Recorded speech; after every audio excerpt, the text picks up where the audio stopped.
Hello everyone, good morning. আমার নাম মন্ত্রী দাস ঘোষ। আমি আসামে থাকি। আসামে একটা ছোট্ট শহর বোকাখাটে থাকি। তো এটা আমার ফার্স্ট ব্লগ। আশা করি তোমরা সবাই আমার পাশে থাকবা, আমিও তোমরা সবাই পাশে থাকুম। তো তোমরা সবাই আমার একটু সাপোর্ট করো, তোমরা সবাই সাপোর্টের আমার বহুত দরকার আছে। আর আজকে থেকে আমি ইউটিউবে আমার দ্য ড্যাম ব্লগ চ্যানেলে ব্লগ দেওয়া স্টার্ট করুম। তো তোমরা সবাই প্লিজ আমার একটু সাপোর্ট করবা। কারণ মধ্যবিত্ত পরিবারের বউ, আমি নাচ গান ঘোরাফেরা এসব খুব পছন্দ করি। আর ঘরের কামকাজগুলি সবসময় গুছায়া করতে ভালোবাসি। ঘর দুয়ার পরিপাটি করা এসব আমার খুব পছন্দ। আশা করি আমার ভিডিওগুলি তোমার সবার বহুত বহুত ভালো লাগবে। তো এটাই আসলে আজকে আমার ফার্স্ট ব্লগ। চলো স্টার্ট করি ব্লগটা, দেখতে থাকো, সঙ্গে থাকো। আর প্লিজ প্লিজ আমার চ্যানেলটা সাবস্ক্রাইব করে আমার পাশে থাকবা। সকালবেলা রান্নাঘর থেকে ব্লগটা তোমাদের সাথে স্টার্ট করলাম। এখানে আমি ফ্রাইড রাইস বানিয়ে নিয়েছি। ছেলে না আজকে অনেক বায়না করতেছিল ফ্রাইড রাইস খাইবো মানে, তো এটা লিগে আমি ফ্রাইড রাইস আজকে বানিয়ে নিছি। আর এটা টিফিনও দিব আর একটু খাওয়া যাবে শোনাই। শুধু তো আমি এটা দিলে হইব না, টিফিনে আরও কিছু দিতে লাগবো, যেরকম একটু ফ্রুট দিলাম, তারপরে ওইটাই দিব আজকে, আর অন্য কিছু দিব না। ফ্রুটস একটু দিয়ে দিছি আর একটু ফ্রাইড রাইস দিছি। তারপর আবার সোনাই ব্যাপার বায়না ওই ব্রেডটা ভাজা করে দিতে লাগে, ভাজা ব্রেড দিয়ে চিনি দিয়ে খাবে। তারপর আমি এখানে আবার দুধটা একটু জাল বসিয়ে দিলাম, যেহেতু আমি আর একটু কফি খাবো। তো দুধটা দিকে জাল হচ্ছে, তো এখানে আমি ব্রেডটা সুন্দর করে ব্রেডগুলো ভেজে নিচ্ছি। তারপর আমরা দুজন মিলে ব্রেকফাস্ট করে নেব।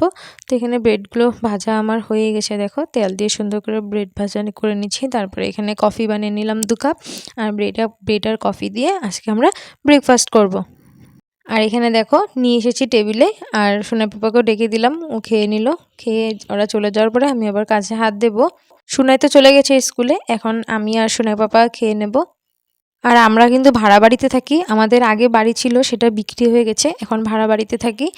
আর বাড়িটা আমরা সোনার স্কুলের কাছেই নিয়েছি, যাতে আমগো স্কুল আসা যাওয়া করতে কোনো অসুবিধা না হয়। আর সোনার পাপা যে দোকানে কাজ করে ওই দোকানটাও বাড়ি থেকে খুব একটা বেশি দূর না, সাইকেল নিয়েও যাওয়া যায়, হেঁটে হেঁটেও যাওয়া যায়। তারপর সোনার পাপাও কাজে চলে গেছে। তারপরে আমি এখানে আমার কাপড়গুলো যে কেচে রেখেছিলাম সে কাপড়গুলো মেলতে ছাদে চলে এসেছি। ছাদে কাপড়গুলো মেলে দিচ্ছি। এখন তো শীতের বেলা, সকাল সকাল যদি কাপড়গুলো মেলে দিতে না পারি না, পরে যে শুকোতে চায় না। ভারী কাপড়গুলো যেরকম জ্যাকেট, প্যান্ট, জিন্সের প্যান্টের পকেট টকেটগুলি একটু ভিজাই থেকে যায়, সেই জন্য আমি চেষ্টা করি সকাল সকালে কাপড়গুলো মেলে দিতে, যাতে তাড়াতাড়ি কাপড়গুলো শুকিয়ে যায়। আর দেখবে সকালবেলা কিন্তু চা নাস্তা করার পরে একটু রোদ তাপাতে ভালোই লাগে, তো আমি তারপরে কাপড়গুলো মেলতে চলে আসি। সাথে সাথে আমার একটু রোদও তাপিয়ে নিই। আর যেহেতু সকালবেলা আমরা সবাই জলের কাজগুলো করি না, তো একটু যে রৌদ্রের মধ্যে থাকলে না ভালো লাগে আর কি। তো তোমরা তো জানলে আমি একেবারেই নতুন, এটা আমার ফার্স্ট ব্লগ। তোমরা যদি আমার একটু পাশে থাকো আমার খুব খুব ভালো লাগবে। আর আমিও চেষ্টা করবো তোমরা সবার পাশে থাকতে। তো এদিকে দেখো ঘরে এসে তারপরে আমি ড্রেসটা চেঞ্জ করে নিলাম, নাইটিটা পরে নিলাম। আর এখন আমি আস্তে করে যে খাওয়ার টেবিলটা গুছিয়ে নিচ্ছি। আমাদের এটা ছোট্ট একটা গ্যাস টেবিল ছিল আগে, তো এই ঘরে তখন আমার গ্যাস টেবিল লাগে না, সেই জন্য এটাকে আমরা ডাইনিং টেবিল হিসাবে ব্যবহার করি। ছোট যদিও আমাদের হয়ে যায় 3 জনের, তো আমাদের অসুবিধা হয় না, এটাতে সুন্দর হয়। তারপর এখানে দেখো একটা মাছ ছিল, তো মাছটা মারা গেছে, মাছের পট্টার মধ্যে একটা মানি প্ল্যান্ট গাছ লাগিয়ে দিলাম, কেমন লাগছে দেখতে। তারপরে এদিকে রান্না করে এসে এখন এই জানলাগুলো খুললাম, যেহেতু সকালবেলা খুব শীত থাকে, তো জানলাগুলো খুললে না খুব হাওয়া আসে। আর আমার জানলাগুলো দিয়ে কোনো রোদ্রু আসেই না, উল্টো অনেক বাতাস আসে, সেই জন্য সকালবেলা জানলাগুলো খুলি না, একটু পরে খুলি আর কি। আর জানো তো বাড়িতে না আজকে সবজিওয়ালা এসেছিল, তার থেকে আমি কিছু পালং শাক নিলাম আর ধনিয়া পাতা, দুটো মিলিয়ে 20 টাকা রাখলাম। দুমুঠি পালং শাক দিল, দুমুঠি ধনেপাতা দিল, 20 টাকা নিয়েছে। আরও লাউ একটা রাখলাম, লাউটা ওই ধরো কত নিল, 50 টাকা মতো নিল নাকি, মনে পড়ছে না। তো এই দুটোই আজকে রান্না করব। আর বাঁধাকপি আমি কালকে বাজার থেকে এনেছিলাম, সেটা রান্না করব বলে ভাবছি। আর মানে কি মিলিয়ে মিলিয়ে রান্না করা যায়, এখন তো ঠান্ডা দিন, ঠান্ডা দিনে সবজি নষ্ট হয় না, রেখে রেখে খাওয়া যায় একটু একটু করে। অনেক দিন ধরে এই র্যাকটা না বাসনের একটা উপরে রেখে দিয়েছিলাম, কিন্তু না এখন আবার ভাবছি যে নামিয়ে নেব। কারণ এই যে গামলা, তারপরে অনেক কিছু কড়াই, এগুলো না জায়গায় জায়গায় রাখলে রান্নাঘরটা একদম মানে কেমন অগোছানো অগোছানো লাগলে, সারা রান্নাঘর বাসন বাসন ফেলে থাকলে ভালো লাগে না, ছড়িয়ে থাকলে। তো সেই জন্য এটা আবার নামিয়ে নিয়েছি। তো নামিয়ে এটাকে সুন্দর করে পরিষ্কার করতে হবে, এতদিন ধরে উপরে রেখে দিয়েছি যে একদম নোংরা হয়ে গেছে গো। আর জানো এটা কিন্তু আমার মার মানে আমার নিজের মার। মা যখন আমার মারা যায় তখন ঘরে তো সব জিনিসপত্র আমিই নিয়ে এসেছি, কোথায় রাখবো বলো। আমার বড় শাশুড়ি মা সবাই বলেছিল ফেলে দিতে, তাও আমি জোর করে কয়েকটা জিনিস নিয়ে এসেছি, কারণ আমি তো জানি আমার মা কত কষ্ট করে এই জিনিসগুলো কিনেছিল। অন্যের বাসায় কাজ করে আমাদের দুজনকে মানুষ করেছে। অনেক কষ্ট করে কিন্তু একটা একটা করে জিনিস তিল তিল করে সংসার করা বলতে পারো।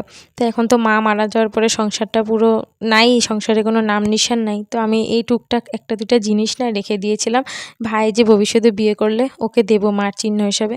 কিন্তু জিনিসটা তো নষ্ট হয়ে গেছে, এই জিনিসটা তো আর দেওয়া যাবে না। তবে হ্যাঁ, ঠাকুরের জিনিস টিনিস কিছু কাঁসা পিতল আমি রেখে দিয়েছি, সেগুলো ভাইয়ের বউকে দিয়ে দেবো মার চিহ্ন হিসাবে।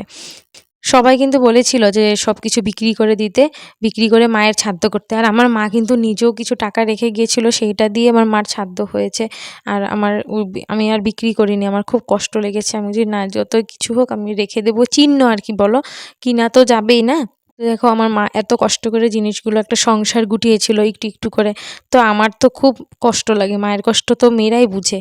আমি না বিক্রি করতে দিইনি। আর আমার ঘরেও জিনিসগুলি ছিল না, তো আমি এটা ইউজ করেছি। বাকি অত জিনিস আমি ইউজ করিনি, এটা আমি ইউজ করেছিলাম কারণ আমি এই বাসনের একটা কিনতে পারতাছিলাম না। আমি অনেক হুন্ডিও খেলেছিলাম, আমাদের এখানে হুন্ডি হয়, কিন্তু সেগুলো পয়সা আমার খরচা হয়ে যায়। তারপর এটা আমি ইউজ করে ফেলেছিলাম। যাই হোক, অনেক কথাই তোমাদের সাথে শেয়ার করে ফেললাম প্রথম দিনেই, তোমরা আবার কিছু মনে করো না কিন্তু, হ্যাঁ। তারপর রান্নাঘরটা দেখলেই সুন্দর করে র্যাকটা পরিষ্কার করে ওপরে লাগাবো ভেবেছিলাম, লাগাইনি, তোমরা দেখলে। তারপরে এই কিনার দিয়ে রেখেছি, আগেও কিন্তু কিনারেই রেখেছিলাম, পরে আবার আমার কি মন গেল আমি উঠিয়ে দিলাম। তারপরে না, এটা আবার বের করি, আমার নাহলে বাসনগুলো রাখতে অনেক দিকদারি হয়। তারপরে এখানে দেখো সুন্দর করে ঘর দুয়ারগুলি সুন্দর করে পরিষ্কার করে নিলাম, পরিষ্কার করে মুছে টুছে এখন দেখো পাকঘরে চলে এসেছি। পাকঘরে এসে রান্নাটাও আমার প্রায় এখন কমপ্লিটের মধ্যেই। এখানে দেখো আমি বাঁধাকপি তরকারিটা আমার হয়ে যাবে, এদিকে ডাল আমার হয়ে গেছে, ফোড়নও দিয়ে দিলাম। তারপর এখানে পালং শাকটা ধুয়ে সুন্দর করে রেখেছি, এটাকে রান্না করব বেগুন আলু দিয়ে। আর এখানে ধনেপাতা, কালো তিল, আদা, কাঁচা লঙ্কা একটা বাটা করব। ঠান্ডা দিনে জানো তো তিলটা আমাদের অনেক খেতে লাগে, তিলটা আমাদের শরীরটাকে উষ্ণ রাখতে সাহায্য করে আর শরীরের রক্তের জন্য খুব ভালো।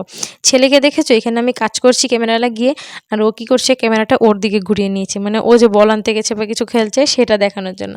আর এদিকে দেখলে সোনা বাবাও কিন্তু খাওয়া দাওয়া করে একটু রেস্ট নিয়ে আবার চলে গেলো দোকানে। এটা দুপুরে খাওয়া দাওয়ার পরের ভিডিও। বিকালবেলা আমি আমার গাছগুলোকে একটু যত্ন করি, সেটাই তোমার সাথে শেয়ার করছি। আমি না গাছপালা লাগাতে খুব ভালোবাসি গো। আর বিশেষ করে ফুল গাছ আমার খুব প্রিয়। তোমাদের কার কার আমার মতন ফুল গাছ প্রিয় একটু কমেন্টে বলো। তবে যে শুধু গাছগুলো লাগালে হয় না, জানো তো, এগুলোকে খুব সুন্দর মতন যত্ন করতে লাগে। যত যত্ন করা যায়, মানে যত ওদের প্রতি তুমি খাটনি খাটবে, ততই কিন্তু তারা সুন্দর হয়। তো আমার গাছগুলো দেখছো এখন কিন্তু ফুল ফোটার সময় তো চলে এসেছে না, শীতের দিনে কত রকমের ফুল হয়, কিন্তু এবার আমার বাগানে বেশ কিছু এরকম ফুল নেই। ওই আগের বছরেই যা কাটিং করে লাগানো সেগুলোই, শুধু দুটো মাত্র চারা এনেছিলাম, তাও ওই এত সে না আর কি, নর্মাল কোনো মানে আধুনিক ফুল কিছুই বা সুন্দর ডিজাইনের কিছুই নেই। ওই নয়নতারা আর মানে কতগুলো আর কি পাতাবাহার আছে, সেগুলোই যত্ন করে রাখছি। এখন আর ভাবছি এগুলোর ভিতরে বেশি টাকা পয়সা খরচা করব না। আগে বছরে এরকম 150-200 টাকার হলেও আমি চারা গাছ কিনতাম। তো এবার আর আমি সত্যি কথা বলতে কিনিনি, টবগুলো সব বেশিরভাগ ফাঁকা ফাঁকাই হয়েছে। এখন আর মানে ইচ্ছা করে না এগুলো, 10 টাকা একটা পারলেও মনে হয় জমায়ে রাখি, সেটাই আর মনে হয়। নিজের বাড়িতে থাকলে জানো তো একটা টেনশন থাকে না যে মাস গেলেই টাকা দিতে হবে। এখন ভাড়া বাড়িতে তো বুঝতেই পারতেছো, 1 মাস পড়লেই 6,000 টাকা করে ভাড়া দিতে লাগে, তারপর লাইটের বিল এক্সট্রা। তখন কি করব, কপালে নেই, নিজের বাড়ি থেকেও এখন নেই।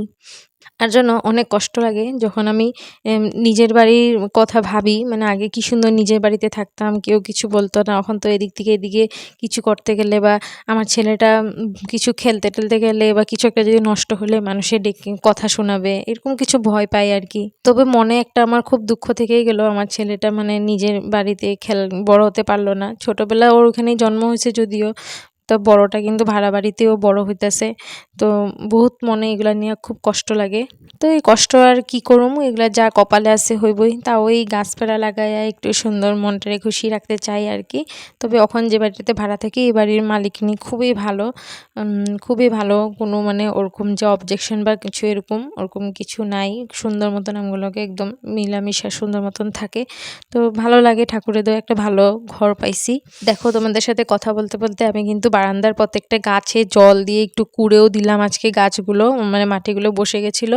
তারপর দেখো ঝাড়ু মেরে সুন্দর করে বারান্দাটা কিন্তু আমি পরিষ্কার করে নিচ্ছি। আর এখানে অনেক ধুলো উড়ে, তো একটু জল ছিটিয়ে ধুলোগুলো মানে সন্ধ্যাবেলায় জল ছিটিয়ে, তো বারান্দাটাতে একটু সুন্দর করে জল ছিটিয়ে দিলাম যে ধুলো উঠতে থাকে আমাদের এখানে। রাস্তার লগে তো বাড়িটা, তার জন্য মানে খুব প্রচুর ধুলো।